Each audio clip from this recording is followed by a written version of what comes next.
Kita ada 6 kelas tahapan kewirausahaan, di mana setiap pengusaha tuh pasti akan ngalamin 6 kelas ini. Jadi dari yang pertama mereka baru mulai, masih belajar, masih palu gada, nggak tahu mau ngapain, mulai jualan apapun yang bisa dijual, sampai akhirnya mereka udah mulai stabil. Kelas 3 tuh udah mulai punya pegawai kelas awal, terus kelas 4 tuh udah punya middle level management, kelas 5 udah punya upper level management, kita ngomong manajemen kelas atas, C level. Nah baru nanti ngomongin kelas 6 nya exit-nya atau legacy project-nya merembuk kemana.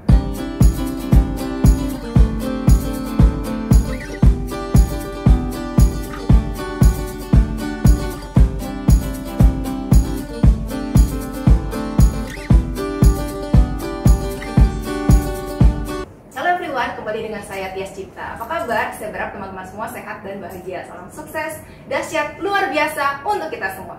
Hari ini saya akan berbincang-bincang dengan founder dan CEO dari The Entrepreneur Society, Sasmaya Beauty, Hello Monday Morning, Klinik Bisnis, Peluang Usaha .pes, dan juga Energi Orang Sukses. Wow, luar biasa sekali ya. Beliau adalah Ko Clemens Praharja. Apa kabar, Ko Clemens? Baik, apa kabar Tias? Baik juga, thank you so much Ko Clemens buat kesediaannya sharing dengan teman-teman semua. Senang sekali.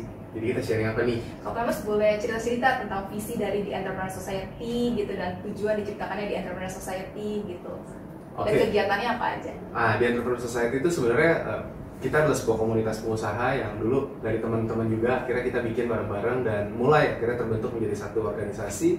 Dan kita visi misinya itu untuk mempersatukan Indonesia tanpa diskriminasi SARA dan mensejahterakan rakyatnya melalui pengembangan ilmu, edukasi, inspirasi, dan peluang dalam dunia kewirausahaan. Awalnya dulu kita mulai dari ngumpul dari kafe-kafe. Pertama dari kafe-kafe, terus masih minjem kantor, mentor segala macam, sampai sekarang kita punya training center sendiri gitu kan. Jadi ya kita pengen supaya teman-teman yang ada di sini yang tergabung ke dalamnya juga bisa sama-sama tuh saling berkolaborasi satu dengan yang lain dan saling belajar satu dengan yang lain. Memang kita di The Entrepreneur Society ada kurikulum dasarnya. Kurikulum dasar kita tuh kita ngajarin dari pertama yang baru memulai itu dari 4 esensi kewirausahaan. Ini banyak di YouTube channel kita juga, saya udah sering berbagi. Jadi YouTube channelnya apa? The Entrepreneur Society. Nah, boleh di-subscribe ya. Mantap. Nah, jadi kita ada 4 esensi kewirausahaan itu untuk mindsetnya, untuk orang-orang yang baru memulai, gimana caranya mereka memulai. Kira-kira banyak pertanyaan-pertanyaan yang suka muncul kalau misalkan aku mau jadi pengusaha nih, mau jadi orang sukses, tapi seperti gimana sih? Nah, itu 4 esensi kewirausahaan, nanti saya bahas ya. Terus habis itu ada 6 kelas tahapan kewirausahaan, di mana setiap pengusaha itu pasti akan ngalamin 6 kelas ini. Jadi dari yang pertama mereka baru mulai, masih belajar, masih palu gada, nggak tahu mau ngapain, mulai jualan apapun yang bisa dijual, sampai akhirnya mereka udah mulai stabil. Kelas 3 tuh udah mulai punya pegawai kelas awal, terus kelas 4 tuh udah punya middle level management, kelas 5 udah punya upper level management, kita ngomong manajemen kelas atas, C level. Nah baru nanti ngomongin kelas 6 nya exit-nya atau legacy project-nya merembuk kemana, terbangnya kemana gitu, bisa di IPO kan, bisa di merger, akuisisi, dan sebagainya. Kita ngomong bisa franchise juga ya. Terus untuk nyampe ke kelas 6 itu ada 8 core perusahaan yang perlu kuat.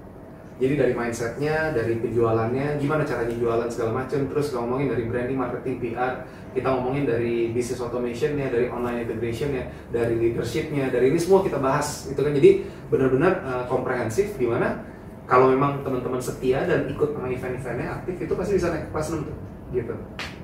Kalau di Entrepreneur Society diciptakannya dari tahun kapan? Sebenarnya itu kita mulai ngumpul-ngumpul dari 2016, 2015 juga udah mulai ngumpul-ngumpul ya. Cuman udah lama juga ya? Bener, nah kita mulai official itu tuh dari 2017 September. Mulai waktu itu pas lagi ngerayain ulang tahun, deh sekalian bareng-bareng ngumpul sama teman-teman lama. Terus akhirnya kita bilang, kayaknya bagus sih kalau kita lebih sering ngumpul nih. Oke, tukar-tukaran kartu nama segala macam, networking. Sampai akhirnya kayaknya kalau ada pengajarannya lebih bagus lagi nih. Mulai 2018 kita mulai ada pengajaran-pengajaran tuh. Jadi sebulan bisa ngumpul 2 kali, sekali networking, sekali untuk ini kan istilahnya apa? Ya senang-senangnya lah gitu kan. Oh belajarnya bener, jadi belajar sama senang-senang lah intinya gitu. Terus mulai 2019 kita udah mulai ada event kayak bootcamp. Jadi kita ada Basic Entrepreneurs Bootcamp, itu Sabtu Minggu nginep. Itu kita bener-bener pakem tuh dari ngomongin pertama dari breakthrough mindsetnya, sampai kita ngomongin gimana cara mulai bisnisnya, pemilihan bisnisnya, sampai gimana caranya kalau pebisnis kelas awal tuh bisa mengembangkan bisnisnya. Kita ngomongin jualannya kemana, building strategi partnership seperti apa, ngomongin branding ya, penyampaiannya segala macam, itu kita ajarin semua tuh. Nah terus dilanjutkan dengan biasanya ada FIT, Future Intensive Training. Jadi itu ada 6 kelas lanjutan 2 minggu sekali, tapi setiap minggunya tuh ada bikin PR. Jadi kita ngomongin dari sales targetnya, kita ngomongin dari mereka nanti mau pengembangan pasarnya kemana, kolaborasi dengan siapa, itu semua punya rencana kerja yang pakem. Wow. Jadi tujuannya memang sosial, ini sosial. Jadi benar-benar ya datang bayar makan sama bayar kosnya aja lo udah gitu istilahnya. Karena kita pengen supaya komunitas ini bisa berkembang, dan nanti saya percaya bahwa semua pengusaha yang kalau kita sebagai pengusaha ini tuh, saya percaya kita tuh dipercayakan sama Tuhan untuk jadi perpanjangan tangan berkatnya. Makanya yang tadi kalau ngomong 4 esensi ini, esensi yang paling penting itu yang pertama tuh peluang ada di mana-mana, ngomongin mindsetnya. Terus baru dari peluang yang ada di mana-mana, cara nyari peluangnya itu gimana. Yang kedua, fokus untuk bantu orang lain terlebih dahulu, duitnya akan datang belakangan, sama kayak ditempel di isi dinding. Fokus Gitu. bantu orang lain terlebih dahulu, rezeki datang kemudian. Betul, jadi itu kuncinya. Dimana kalau kita bisa benar-benar semua bisnis yang gede, yang akhirnya jadi multinasional, itu mereka semua bisnis yang menjadi jawaban atas permasalahan orang lain, menjadi solusi. Contoh ojek online. Ojek online bantu siapa? Bantu masyarakat dan juga ojol-ojol. Pertama ini bantu abang ojeknya dulu. Iya. Dari abang ojek bantu orang-orang yang butuh ojek. Sampai akhirnya sekarang jadi tulang punggung perekonomian lo Betul. UMKM segala macam kan. Jadi benar-benar kalau kita fokusnya ke situ menjadi solusi terhadap permasalahan yang ada, itu pasti bisnisnya bisa berkembang dan nggak susah jualan gitu loh. Iya. Gitu contohnya. Panjang ya, maaf ya. Bagus. Oke. Terus kalau menurut Coflamers, pola pikir atau mindset apa sih yang sebenarnya harus banget dimiliki oleh setiap bisnis supaya bisnisnya bisa lebih sukses? Pola pikirnya, Iya. pola pikirnya itu adalah jangan cuma mikirin soal duitnya aja. Jadi jangan cuma mikir, nih kok saya udah kerja keras kayak gini hasilnya cuma segini. Tapi fokusnya tuh lebih karena dampak apa yang saya bisa berikan kepada customer-customernya, kepada customer, kepada tim, kepada stakeholder. Jadi setiap ada proses, setiap ada apa ya? Kalau saya bilang selalu ada kalimat kan. Barang siapa setiap ada perkara kecil, pada perkara kecil pasti akan dipercayakan perkara yang besar juga. Yes, nah itu maksudnya apa? Kalau kita berbisnis, mungkin awalnya kita cuma jualan, let's say produk yang kecil gitu, apapun itu ya, kita jual, tapi kita jualannya baik, kita berikan layanan yang terbaik, kita juga jaga customer-nya supaya tetap happy, kita tetap maintain mereka segala macam. Itu pasti nanti akan ada kebutuhan yang lebih besar. Jadi selalu ada, kalau sama kayak kita ngomong branding pun juga ada yang namanya efek bola salju. Mungkin dari awal kecil ngegerundung, tapi begitu nanti orang-orang mulai lama mulai dengar, sama seperti di Entrepreneur Society, dulunya mah kita cuma dari kafe ke kafe sampai akhirnya kita udah jadi narasumber di Kemenaker, kita narasumber Kemenkominfo, kita jadi kita bisa masukin member-member kita ada 40-50 orang, bisa jadi narasumber di Kemenkominfo, bisa jadi narasumber di Kemenpora, terus bisa Kemendikbudristek gitu kan. Kita juga ada beberapa unit perusahaan yang akhirnya bisa ngangkat para membernya untuk berkembang juga gitu. Jadi salah satu narasumber di corporate training dan sebagainya gitu istilahnya. Jadi benar-benar mulai efek bola salju itu akan terus ada. Jadi kalau pas baru mulai, yang penting kamu setia untuk tadi fokus bantu orang lain terlebih dahulu deh. Jadi kalau kamu fokus ke sini, customer kamu butuh apa, kamu bisa sediakan. Butuh apa, kamu bisa sediakan. Jadi benar-benar ya di situ akhirnya menimbulkan yang namanya customer loyalty, sehingga bisa benar-benar apa ya? Akhirnya customer-nya nggak perlu nyari siapa-siapa lagi gitu loh. Kan kalau ngomongin konglomerasi bisnis yang gede itu dari hulu ke hilir, itu benar-benar kan mereka ngawasin dari awal sampai akhir, apapun itu pokoknya disuplai semua gitu. Jadi contohnya ada beberapa ya grup-grup besar lah kita ngomongin ya, yang mungkin the top rich list di Indonesia dan di seluruh dunia pun juga sama gitu. Mereka mikir pokoknya untuk jadi solusi. Saya ngambilnya jangan yang di Indonesia deh, nanti terlalu jualan. Kita ngomongin ini yang Elon Musk. Si Elon Musk pernah bilang katanya, buat saya it's not about the money, tapi gimana caranya saya bisa menyelesaikan problem buat the future of humanity. Ngomongnya udah jauh banget gitu kan. Cuman ya dalam sih. Makanya gitu. dia sampai Mars gitu dan sebagainya, nyiptain produk gitu. Betul, makanya jadi dia benar-benar mikir nanti bumi bakal penuh, dia coba kolonisasi planet lain lah, segala macem gitu kan. Walaupun orang-orang sekarang mikir, ini kayaknya jauh banget sih lo mikir, tapi kalau nggak kayak gitu, gimana ngomongin katanya bensin itu bakal habis lah, terus dia bikin yang baterai lah, listrik, mobil listrik segala macam.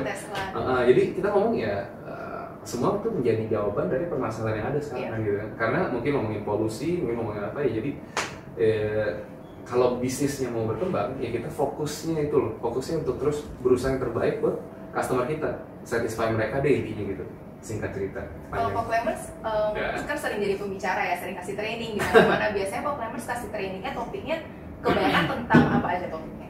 Kita biasa ngajar tuh tentang kewirausahaan udah pasti. Kalau saya diundang biasanya kalau ngomongin dari kampus-kampus tuh kiat-kiat untuk memulai dari mindsetnya, breakthrough mindset. Kebanyakan orang-orang bilang mau sukses dalam hidup, tapi kategori suksesnya itu bias karena mereka mungkin ngeliatin sosial media, mereka ngeliatin juga kebanyakan orang ngebandingin diri dengan orang lain ya. Kalau ngomongin cuma sukses itu dinilai dengan kekayaan, banyak yang akhirnya terus mereka depresi. Jadi kita lebih ngajarin tuh kayak breakthrough mindsetnya, terus apa sebenarnya yang pengen dicapai dalam kehidupan, itu untuk membuka. Nah kalau mau ngomongin benar-benar sukses, itu nilainya nggak cuma dari duitnya aja, nggak cuma dari bisnisnya terus jadi gede atau gimana, tapi sebenarnya dampak dari hidupnya sendiri gimana gitu. Itu banyak ajaran seperti itu, dari breakthrough mindset, terus pengenalan jati diri, ngomongin gimana caranya kita tahu kekuatan kelemahan kita, penempatan bisnisnya seperti apa, penempatan timnya seperti apa. Jadi topik-topik yang sering diundang biasanya kalau dari situ, terus nanti ada yang lebih spesifik ngomongin ke branding, marketing, kita ngomongin lebih ke arah gimana caranya bisa bikin satu konsep storytelling yang bagus buat brand kamu gitu kan. Terus ngomongin bisa gimana caranya memposisikan brandnya ini supaya dikenal sama apa, jadi top of mind-nya masyarakat. Terus gimana caranya bisa meningkatkan penjualan, gimana caranya kita ngomongin sebenarnya memposisikan diri dari brand itu seperti apa. Itu biasa yang sering kali ngajar. Terus kita beberapa saat terakhir ini memang lagi banyak aktif karena dari satu perusahaan saya yang corporate training consultancy ini, kita tuh udah dipakai sama beberapa bank internasional sama nasional, multinational bank juga ya, sama beberapa BUMN untuk ngajar persiapan pensiun. Kenapa ngomongin persiapan pensiun? Karena gini, saya ngelihat berkaca dari papa mama itu dulu ini profesional, mereka bekerja dengan sangat-sangat keras, dan saya bersyukur banget punya papa mama tuh yang papa almarhum ya, punya papa mama tuh yang benar-benar sayang banget sama anak-anaknya. Dia bisa sekolah yang saya keluar negeri ya, walaupun dengan susah payah, udah nabung segala macam, dan benar-benar waktu itu dolar naik gila-gilaan, saya harus kerja di 3 tempat juga untuk membantu juga ya, jadi benar-benar untuk bertahan hidup. Tapi mereka benar-benar berusaha sekuat tenaga untuk anak-anaknya. Jadi papa mama tuh profesional, dimana pada saat mereka pensiun, pada saat waktu mama pensiun itu sebetulnya papa udah meninggal. Saya berkaca ngeliat dari mama tuh kadang kalau lagi waktu pandemi nggak bisa ketemu siapa-siapa, bangun tidur gitu kan, sampai bosen nggak tahu mau ngapain kan. Nah sebenarnya dari situ akhirnya saya ngeliat juga banyak, kalau misalnya kita ngomong kata pensiun sendiri itu sebenarnya buat saya itu adalah penipuan publik. Karena sebenarnya kita sebagai manusia, kita nggak akan benar-benar pernah pensiun. Kalau kita udah ngomong kita pensiun, itu seakan-akan kita kehilangan jati diri kita gitu loh. Kita kayak langsung apa ya, ibarat kata kita kehilangan purpose hidup, tujuan hidupnya gitu. Akhirnya jadi mama gimana? Mama demennya ngapain loh? Mama demen bikin kue. Akhirnya dia mulai bikin jadi apple pie. Terus kita ada branding marketing agency namanya Hello Monday Morning. Akhirnya kita desainkan logo juga, saya tempelin, saya bantu untuk marketingin, dan akhirnya hidup mama jadi yang penting ada kegiatan aja gitu loh. Dan makanya dari situ akhirnya kita bikin persiapan pensiun. Ini program yang kurikulumnya saya set itu komprehensif, dimana pertama ngomongin breakthrough mindset dulu. Nah kebanyakan di Indonesia saya melihat juga survei bahwa 80-90% tuh orang-orang yang pensiunan itu mereka tuh dana pensiunnya tuh habis dalam 2 tahun pertama. Jadi kalau ngomong kayak gitu, mereka tuh nggak punya perencanaan jasa, atau mereka kaget kalau mereka terima duit besar, terus habis itu langsung nanti mungkin mereka beli rumah, atau ada yang mungkin kawin lagi atau nyeleweng, enggak sih ya. Atau kayak banyak survei, tapi mereka jadi seakan-akan duitnya tuh dipakai untuk belanja hal-hal yang sebenarnya tidak menghasilkan, dan akhirnya setelah itu mereka lupa bahwa mereka udah nggak bekerja lagi, nggak ada pendapatannya lagi. Jadi breakthrough mindset ini tuh lebih untuk kayak kita ngomongin juga, ini pesan dari papa almarhum, dia bagus banget, dia bilang bahwa orang tua tuh nggak boleh memberatkan anak, karena anak tuh udah punya peperangannya sendiri, nanti punya keluarganya sendiri. Jadi ya orang tua tuh ya kalau bisa sebisa mungkin udah punya perencanaan buat pensiunnya, buat kehidupannya mereka. Tapi kalau misalnya kita ngomongin kayak anak ini, ya kalau anak ngasih terima kasih gitu loh, tapi jangan sampai memberatkan. Itu pesan dari almarhum papa, dan itu bagus banget sebenarnya mentalitas seperti itu. Karena kalau di Indonesia atau ada timur kan selalu berpikir banyak anak banyak rezeki. Kalau anaknya mau ngejagain loh kalau dia udah tua, kalau enggak gimana gitu kan. Nah jadi breakthrough mindsetnya di situ. Baru kita ngomong kesehatan mental, ini dengan psikolog. Terus kita ngomongin kesehatan fisiknya dengan dokter spesialis ya, kita bawa teman-teman juga dari komunitas kita itu untuk lebih ngajarin kalau ngomong kesehatan mental tuh kayak post power syndrome, terus ngerasa dirinya sudah tidak dibutuhkan, itu mereka tuh perlu tuh kadang depresi, dari situ biasanya bisa jadi sakit tuh. Makanya kita ngomongin kesehatan fisiknya juga, gimana harus terus olah gerak, harus terus hidupnya nge-gym ya, punya inilah, punya satu purpose, olahraga, stretching, minimal jalan kaki deh 15-30 menit, ngelihat hijau-hijau gitu kan, karena itu nolong ngeluarin hormon-hormon ini loh, endorfin dan sebagainya gitu kan. Nah, jadi mereka nggak hilang arah, dan jaga kesehatan udah pasti. Yang terus ini kesehatan finansialnya nih, ini kurikulum penting juga, karena apa? tadi kebanyakan kalau secara finansial bisa kita ngomongin secara defensif. Jadi kalau kita ngomongin pensiunan tuh kebanyakan tadi kan duitnya habis gitu aja. Dan ini saya menyaksikan, like literally di ruangan ini waktu itu ada suami istri datang ya di sini duduk, dia nangis, dia ceritain bahwa dia pensiunan, dia dari kepala Kakanwil dari bank top 5 nya Indonesia ya, saya nggak sebut apa. Dan duit pensiunnya itu kalau itu mau gede, udah M kita ngomongin. Dalam 2 tahun kemarin pandemi habis gitu aja karena trading, karena apa ya kan, sampai hancur gitu. Jadi benar-benar padahal pikiran kita kalau kerja di bank ngerti finansial ya, ternyata enggak juga gitu kan. Makanya tapi itu yang terjadi. Jadi ini kita ajarin defensifnya di mana ya jangan mikir untuk kaya lagi deh dengan duit pensiun ini, yang mungkin sebagian kita taruh tapi yang penting bisa tetap jaga income-nya kita loh. Jadi mungkin bunga atau apapun investasinya, alat investasinya apapun yang bisa menghasilkan pendapatan bulanan deh untuk supaya lifestyle-nya nggak berubah gitu contohnya. Nah baru nanti yang terakhir nih, ini kekuatannya kita, entrepreneurship as your retirement option. Karena at the end of the day kalau kita udah nggak bisa kerja, ya kita mesti jual diri kan, jual waktu, jual tenaga, jual keahlian, jual pengalaman, atau jual apapun itu yang kita ingin jual gitu kan. Ya itu yang kenapa makanya resonate banget dengan apa yang sekarang sedang dikerjakan. Jadi kalau ditanya tadi sering diundang ngajarnya apa, topik-topik yang ini tuh benar-benar passionate aja karena bisa ngebantu banyak orang dari berbagai elemen. Kalau yang ngomongin tadi yang anak-anak mudanya, pekerja profesionalnya, sama ngomongin persiapan pensiunnya di pensiunan gitu. 3 segmen itu lah kira-kira. Kalau menurut Conclaimers, apa sih kesalahan-kesalahan gitu yang sering dilakukan sama pebisnis pemula gitu? Karena pasti kan ada kesalahan-kesalahan yang mereka lakukan gitu kan. Oke, kesalahan yang kebanyakan pebisnis pemula ya adalah takut untuk salah. Oh, oke. Salah. Jadi nggak apa-apa gitu loh, maksudnya baru mulai bisnis takut gagal, akhirnya nggak berani ngelangkah, nggak berani ngambil resiko dan sebagainya. Cuman ya harus bisa, makanya kenapa ada di Entrepreneur Society gitu kan, karena aku juga banyak belajar dari para member-member gitu. Kalau kita kita lagi ngumpul, kita tukar pikiran gini, gue ada masalah gini nih. Kalau ngomong kalau kita curhat ya, misalkan nih misalkan istri gitu ya, terus aku curhat gitu, mending kalau jawabannya benar. Kalau jawabannya nanti iya tuh kamu nggak pikirin anak kamu tuh nanti gitu, udah stres tambah stres. Sama orang tua kita nanti curhat, kita ngomong iya nih tadi ada masalah di kantor gini, makanya kamu harus gini, makin dijudge lagi, tambah stres juga gitu kan. Jadi kita perlu tukar pikiran. Jadi banyak kayak saya ngalamin, gue lagi ngalamin nih kasus penipuan seperti ini, kira-kira gimana nih ngadepinnya. Oh gue pernah ngalamin tuh gitu. Jadi mereka juga kasih nih, kamu coba kontak ini, kamu coba ngurusin gini, step-step gini. Emang saya ngalamin ada kasus penipuan. Saya bikin proyek di Manado, terus partnernya ngilang, dia ngilang dan bawa berapa belas sertifikat dan kemarin tuh baru ketangkep. Jadi benar-benar pas lagi dalam prosesnya itu legal guardian kita, Ana Agustin tuh benar-benar bagus banget. Dia teman saya udah di zaman Sydney dulu, dan dia benar-benar ngebantuin sampai nih klien saya lu mesti lihat gini, angle tuh gini, coba dokumen apa aja yang udah ada ini gini. Jadi benar-benar kita ngelihat sampai itu nolong banget gitu loh. Jadi jangan takut untuk berbuat salah sih intinya. Jadi apapun itu, karena kita ngomong sebagai pengusaha, kita kan harus terus bisa melihat peluang, dan kita harus satu lagi mau terus belajar. Karena kesalahannya tuh kadang-kadang ngerasa gue udah paling jago di sini. Wow, kalau ngomongnya udah seperti itu udah tuh kita nggak mau mengosongkan gelas untuk belajar hal baru. Padahal sekarang teknologi berubahnya gila-gilaan. Pandemi itu mencelikkan mata Indonesia kalau saya bilang. Saya ngomong digital marketing, saya belajar dari 2007-2008 di Melbourne. Ngomongin dulu masih email marketing, ngomongin masih bikin website supaya trafficnya masuk, ngomongin masih artikel. Zaman dulu belum ada bahasa SEO, belum ada bahasa ini, masih search engine-nya juga nggak cuma Google, masih ada Yahoo, masih ada yang lain gitu kan. Ngomongin chat juga belum ada WhatsApp waktu itu, masih dari Friendster ke Facebook. Jadi kita ngomongin dulu belajar tuh udah, terus kita ngomongin kalau di Melbourne 2010-an gitu kita udah ada webinar. Ngomongin dulu pakai aplikasinya masih pakai Citrix, masih pakai apa gitu ya. Skype juga baru mulai, dari MSN bahkan dulu kan, MSN chat gitu. Nggak tahu kalau ngalamin, tawan umur. Jadi ya dengan teknologi yang berubah seperti itu, dan pada saat kemarin pandemi kita dikunci, ya pengusaha harus bisa belajar transisi dari offline ke online gitu. Marketingnya gimana cara kita bisa jualan, kita bisa ngirimin.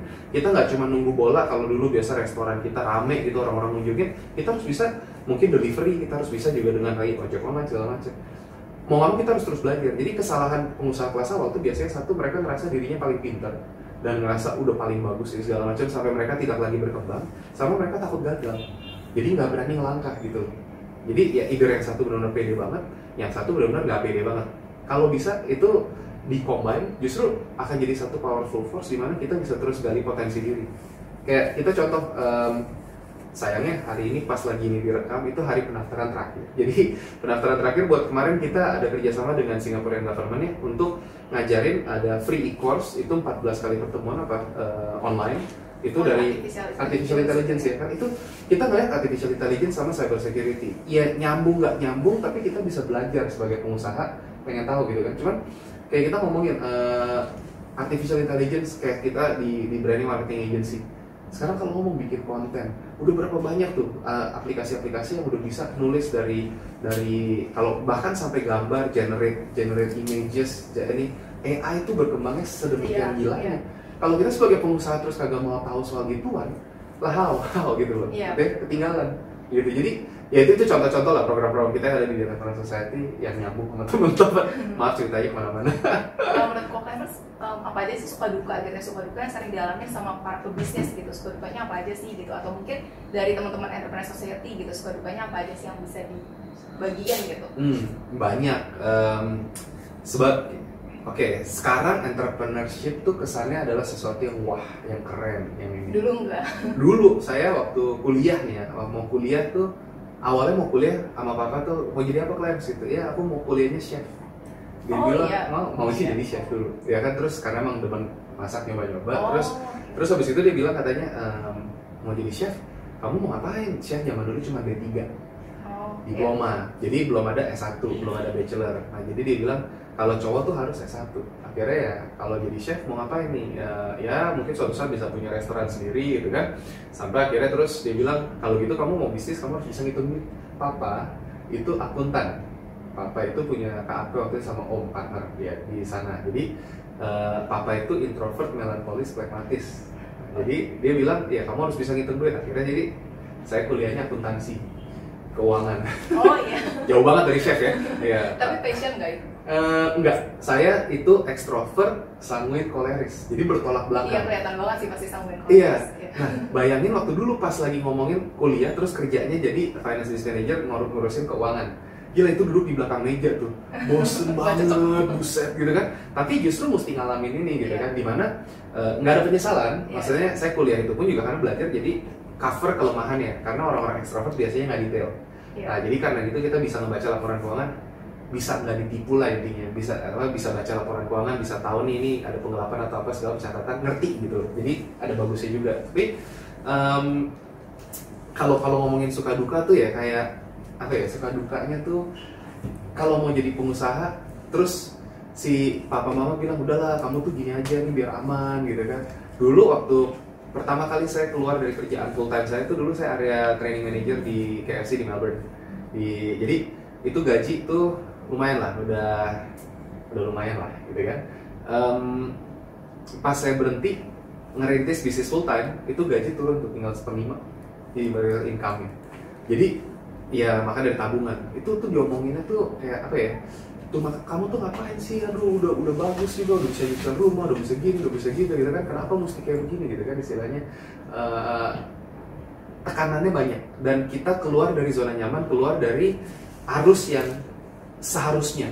Jadi kalau ngomong seharusnya nih ya kan, pokoknya kamu kalau lahir, sekolah, kuliah, dapat nilai bagus ya kan, terus nanti cari kerjaan, terus naik pangkat, gaji tinggi, punya anak yang banyak, enggak merit dulu, punya anak yang banyak, terus gedein, terus udah habis itu kita tinggal tunggu pensiun, terus kita tinggal tunggu dipanggil Tuhan, gitu kan?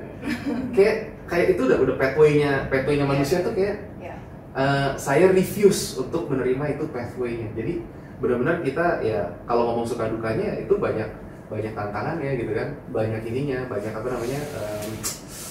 Ya terus nanti dihinanya lah, nanti dibanding-bandinginnya lah, nanti apa kalau namanya kita sebagai pengusaha, waktu dulu pertama kali canvassing jualan tuh, aku pernah jualan di Melbourne. Ini kita kan aku ngerantau di Melbourne 2003-2015 ya, anak rantau ngerintis, jadi canvassing dari pintu ke pintu, pernah disiram air, cuah gitu kan, pernah diludahin, pernah dikatain. Bisa sih? Ya ada dikatain kok gitu. Karena dikatain ini kan, wah waktu itu ada nih, zaman waktu masih kerja di KFC kan di kantor tuh, terus ada orang mabok pulang cabin ini yang overnight shift kan, mabok terus apa, pas pesan kan kita harus selalu tersenyum kan, harus selalu ini nyapa dan sebagainya. Itu momen pembentukan mental sih, bagus juga. Terus pernah diludahin sama dia, wah, you fucking Asian, katanya gitu. Wah, oke. lagi mau kayak gitu ya. Iya, Oh, jadi isu karena lagi mabuk. udah pernah ini kan, ya kita tetap namanya itu ya harus tetap melayani dengan baik gitu loh. Jadi Nggak ya marah pas itu. nggak boleh, kalau marah kita ini dong kena problem kerjaan ya kan gitu. Jadi namanya customer service gitu kan. Jadi sebagai pengusaha ya kita harus bisa menghadapi momen-momen seperti ini. Ditipu kita harus tetap bisa tersenyum, masih terus bisa berjalan. Apapun kesulitannya, pandemi, struck, kita juga terus harus bisa bangkit lagi. Harus tetap bisa ngeliat nih pivotnya ke arah mana. Nggak bisa kita sebagai pengusaha cuman yang diam aja pasrah, ya udahlah begini gitu, nggak bisa. Unfortunately gitu. Jadi ya suka dukanya gitu. Tapi kalau ngomongin sukanya, kita hidup tanpa ada aturan, bukan aturan ya maksudnya. Kita hidup tidak lagi dikotakan dengan satu batasan gitu loh. Jadi kita pengen capai apapun tuh bisa sebetulnya. Iya, kita yang ngatur ya. Betul, kita yang ngatur. Jadi aku paling gak suka kalau hidup aku tuh harus apa ya istilahnya terikat gitu kan. Iya betul. Kayak kita pengen capai ini kenapa nggak bisa gitu. Kalau emang iya memang pada saat prosesnya nggak bisa tiba-tiba langsung mau pergi liburan gitu kan, karena kan kita punya tanggung jawab ya.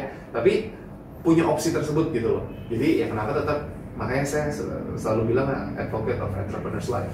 Ya sebenarnya karena kalau emang benar-benar mau itu capai tadi semua impian, itu salah satu jalan yang mungkin paling susah tapi nanti paling rewarding akhirnya itu entrepreneurship gitu loh. Jadi suka dukanya ke situ, jawab ya. Kalau strateginya Popemers pas pandemi kemarin nih, ini kan baru kayak kelar pandemi, strateginya apa aja yang Popemers lakukan agar bisnisnya bisa survive dan bahkan sukses seperti sekarang? Oke. Fokusnya itu kembali ke bantu orang lain terlebih dahulu.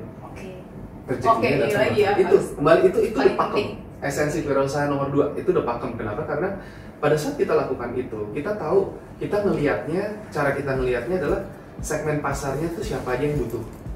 Jadi dulu kita bikin ada mentorship gratis. Kita bikin untuk ada mentorship itu 1 jam gratis. Saya sebar di Instagram, banyak tuh yang ngisi tuh. Oh iya. Jadi mulai dari situ pas lagi Maret 2020. Terus habis itu kita mulai bikin, karena kita ada branding marketing agency, kita juga banyak ngajarin, kita kasih informasi tuh apa untuk gimana bisa. Dulu tuh di awal-awal agency jarang, sangat sedikit sekali. Sekarang udah berjamuran. Nah kita tuh banyak ngajarin orang-orang untuk kayak gimana caranya bikin konten tuh yang lebih menarik, bukan konten cuma katalog doang. Jadi gimana caranya bisa lebih relate ke customer. Kita ada beberapa akun-akun besar yang kita handle, yang saya nggak sebut namanya, itu bikin community based marketing tapi lewat social media seperti Instagram, sekarang TikTok zamannya. Jadi benar-benar kayak dari situ tuh dari kita ngebantu, tanpa sadar kita memposisikan diri kita sebagai seorang expert. Dari situ tanpa sadar juga itu orang-orang yang membutuhkan akan mencari. Sama seperti kayak kita ngomongin, kalau saya ngajarin branding sama sales, kalau kita ngomongin dokter, kita nggak pernah ngeliat ada dokter yang ketok-ketok pintu, tok-tok gitu kan. Halo Kak Tias, saya dokter Clemens, Kak Tias ada yang sakit nggak? Boleh saya periksa nggak, masuk ke dalam? Itu reaksinya gimana? Dokter bohongan, nanti ini gue diracunin, ntar dihipnotis, ntar dirampok, ntar apa gitu kan. Tapi dokter cukup pasang pelang dokter, praktek dari jam segini dengan perjanjian. Jadi pada saat dia pasang itu, orang yang sakit akan datang. Jadi kita itu disebutnya strategic positioning tentang diri kamu. Jadi ngomongin branding segala macam. Itu yang kita lakukan, dan itu kita ngebantu banyak perusahaan-perusahaan untuk bisa memposisikan dirinya supaya dicari sama fanbase-nya gitu loh. Makanya kenapa kita bisa berkembang pada saat itu. Di era pandemi ya memang ya, semuanya lagi pada jelas gitu kan. Tapi kalau ngomong digital, kita bisa melihat trennya bakalan seperti apa. Yes, gitu loh. Jadi kita mesti selalu bisa melihat kira-kira di setiap krisis, saya selalu bilang di setiap krisis itu pasti ada peluang. Iya, betul. Jadi tinggal gimana cara kita mau melihatnya. Melihatnya tuh kayak waktu kemarin pas lagi pandemi, kira-kira apa aja yang bakal naik. Satu, contohnya kalau ngomong betul, ya kan, orang-orang tadi fokus buat orang lain kan. Orang-orang banyak yang dirumahkan. Jadi mereka ada yang butuh peluang usaha. Itu udah pasti. Makanya kita bikin ada reseller dropshipper. Dulunya kita bikin cuman pasif, tapi sekarang kira kita bisa bikin tersistem dengan produk-produk nih. Kita akuisisi perusahaan importir. Oh, ini produk-produknya. Betul, ya, yang peluang usaha Dotes ini. Betul. Sekarang kita di sini. Ada apa aja ini namanya? Nanti aku ceritain. Jadi kita ngelihat itu dulu ngelihat justru dari kebutuhannya apa. Terus orang-orang pada dikunci di rumah. Mereka butuh apa? Mereka tetap butuh makan, butuh bahan pangan, mereka juga tetap butuh istilahnya apa ya, obat-obatan. Daripada mereka keluar rumah, mereka takut terpapar, akhirnya mereka semua pesen kan. Nah itu yang nganterin siapa? Itu juga peluang usahanya. Jadi kita ngelihat sebenarnya apapun yang kita bisa jadikan solusi terhadap orang-orang yang ada di sekitar kita dulu deh. Tinggal di satu perumahan, mungkin ada sebelah tetangga-tetangga kakek nenek yang pada takut ke pasar. Om tante ada yang mau nitip nggak? Saya biasa just tip keluar negeri, just tipnya ke pasar misalkan contoh. Peluang Iya, saya betul. anggap ongkos jalan satu rumah 10.000. Bener banget. Satu hari 10 rumah 100.000 kali 30 hari kamu begitu itu 3 juta. Kalau Ya, 20 rumah ada kan 6 yang juta. Iya. apa namanya, lupa sih. Just tip. Jadi Iya. itu sebenarnya real banget kalau mau ngeliat peluang tuh bisa di situ gitu. Kalau kita ngomongin seperti itu ya sebenarnya peluangnya tuh ada di mana-mana gitu loh. Jadi literally kalau ngomongin pas lagi pandemi strateginya apa, jangan takut, peluang ada di mana-mana. Tinggal gimana cara kita mau melihatnya. Nah, kalau mungkin dulu kita cuma di mall, banyak member-member yang bisnisnya di mall tutup. Wah gila itu berat. Sampai berbulan-bulan kan. Apalagi yang kecantikan, ada salah satunya Kak Sylvie, dia dulu bikin ada iris extension, dia bikin dengan brand itu, akhirnya brandnya tutup. Tapi sekarang dia bikin lagi dengan brand baru, Runa.id, udah buka tempat kedua kemarin, keren banget gitu. Jadi untuk iris extension, akhirnya dia mulai juga ke wellness, jadi ngomongnya nggak cuma dari beauty tapi ke lifestyle. Dan dia ada essential oilnya, ada kalungnya, ada ininya yang bisa ini diffuser essential oil itu benar-benar apa ya? Mesti bisa menjawab pasar karena kan ngelihat ada kebutuhan, mungkin yang depresi, yang stres, mungkin yang ngomongin imunitas tubuh. Nah jadi masuk bisnis apa lagi yang berkembang, kesehatan, ya kan? Iya, Itu semua. betul. Makanya kenapa? Nah ini tadi nyampe ke sini ceritanya. Ini suplemen kesehatan dan kecantikan. Oh, Kita produknya ada oke. 3, kita import dari Kanada, dari Amerika, sama dari Taiwan. Gitu. Oh, jadi bukan maklun gitu ya, bukan saya import gitu. Import, ya kita Oh. importir. Memang ada yang brandnya mereka, ada yang brandnya kita maklun. Oh, gitu. Hmm. Kalau Jadi- target Entrepreneur Society ke depannya apa konferensi yang harus dicapai gitu untuk 3 tahun ke depan? Kalau kita sih sekarang nih kita learning management systemnya udah jadi. Jadi tadi ilmunya semua sudah pre-recorded, bisa diakses di elites.id. Elites ya kan .id. Itu sebenarnya kan karena kita di Entrepreneur Society TES, jadi ada ELI-nya di belakang. Oh. Extraordinary Leaders in the Entrepreneur Society. Wow. .id. Udah gitu aja. Itu pre-recorded, jadi kurikulum dasarnya sampai kita ngomongin template-templatenya teman-teman bisa download juga. Template laporan keuangan, template dari job desk job spec, template dari struktur organisasi, template dari ini segala macam untuk membantu teman-teman ngembangin bisnisnya. Memang harapannya nanti kita dengan ini udah jadi, kita mau go nasional. Dan harapannya nanti di setiap kotanya ada chapter-chapternya nih. Jadi jangan semuanya terpusat lagi, tapi mereka bisa bikin event-event sendiri gitu loh. Jadi mereka bisa saling mempromosikan bisnisnya, harapannya ke sana. Gitu, saling dukung satu dengan yang lain, tapi memang komunitasnya kita satu bendera karena kita punya tadi ada pengajarannya supaya bisa berkembangnya naik kelasnya bareng-bareng. Kita juga ada rewardnya, kita lagi mau bikin ini, ada award gala itu kan kita udah bikin biasanya itu udah yang ketiga nih. Cuman kemarin 2021 tuh kita ke pending karena pandemi. Nah tahun ini kita mau ngerayain yang perkembangan dalam 3 tahun terakhir.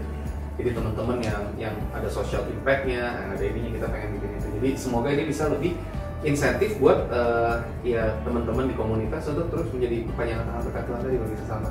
Dan jangan menyerah gitu loh, kita saling menguatkan gitu lah. Multinational company yang dia punya sistem di mana dia punya tokonya tuh ada ribuan bahkan di seluruh dunia, tapi dia setiap toko itu ada yang namanya mystery customer shopper.